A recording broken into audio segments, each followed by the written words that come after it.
Hello everyone, हम इस video में आज देखेंगे centre state relations. Centre state relation, इस वीडियो से हमारा नया यूनिट शुरू हो रहा है और इसे हम 3 सब हेडिंग्स में देखेंगे जो कि सेपरेट वीडियोस में होंगी। तो सबसे पहले हम इस वीडियो में समझेंगे सेंटर स्टेट रिलेशंस हैं क्या। तो introduction. The Constitution of India, being federal in nature, structure divides all powers, legislative, executive, financial, between center and states. जो भारतीय संविधान है उसने केंद्र राज्य संबंध को मुख्य रूप से जो परिभाषित किया गया है उसे वो पार्ट 11 और पार्ट 12 में किया गया है और ये मुख्य रूप से 3 प्रकार का होता है। ठीक है, जिसमें है legislative, executive, financial and financial 3। तो ठीक है, यानी कि हमारा विधायी संबंध, प्रशासनिक संबंध और वित्तीय संबंध।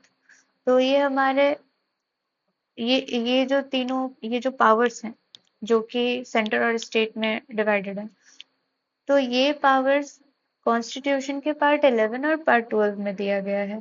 और इसमें हम अगर आर्टिकल वाइज देखें तो जो हमारा लेजिस्लेटिव है यानी कि विधायी संबंध, वो हमारा आर्टिकल 245 से लेके 255 तक में दिया गया है।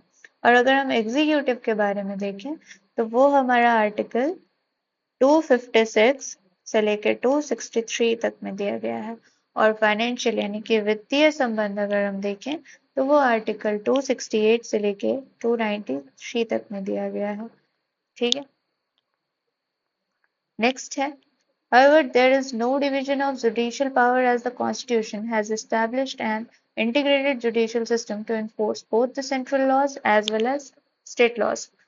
तो जो भारतीय संविधान है, जो हमारा कॉन्स्टिट्यूशन है, वह वो वो एक तरह से वो है क्या, वो फेडरल सिस्टम है।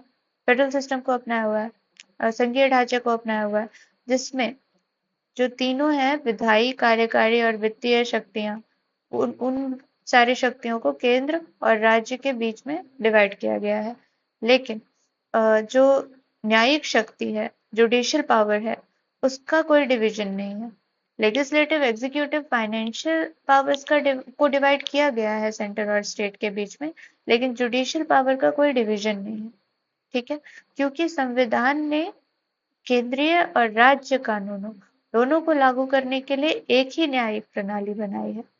ठीक है, नेक्स्ट देखते हैं। Though the center and the states are supreme in respective fields, the maximum harmony and coordination between them is essential for the effective operation of the federal system.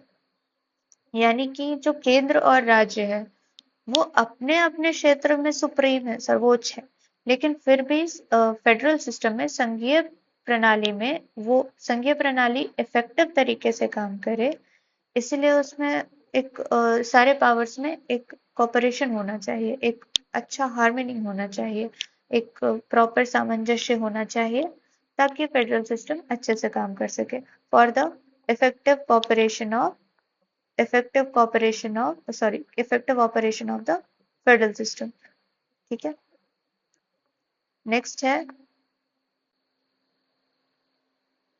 Hence, the Constitution contained elaborate provision to regulate the various dimensions of the relation between the center and the states.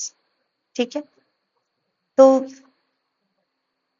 संविधान जो है constitution, उसमें केंद्र और राज्यों के बीच जो relation है, जो संबंध है, उन संबंध के विभिन्न डायमेंशन, विभिन्न आयामों को विनियमित करने के लिए बहुत सारे प्रावधान शामिल हैं।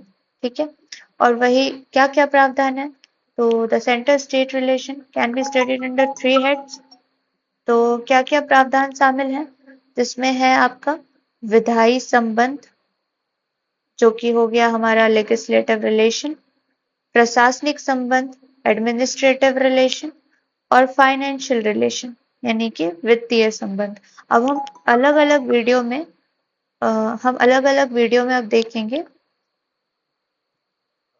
डिफरेंट वीडियो बना के देखेंगे लेजिस्लेटिव रिलेशंस के लिए, एडमिनिस्ट्रेटिव रिलेशंस के लिए और फाइनेंशियल रिलेशंस के लिए, इन सब के लिए सेपरेट वीडियो में देखेंगे। यहाँ हमारा वीडियो एंड होता है। Thank you.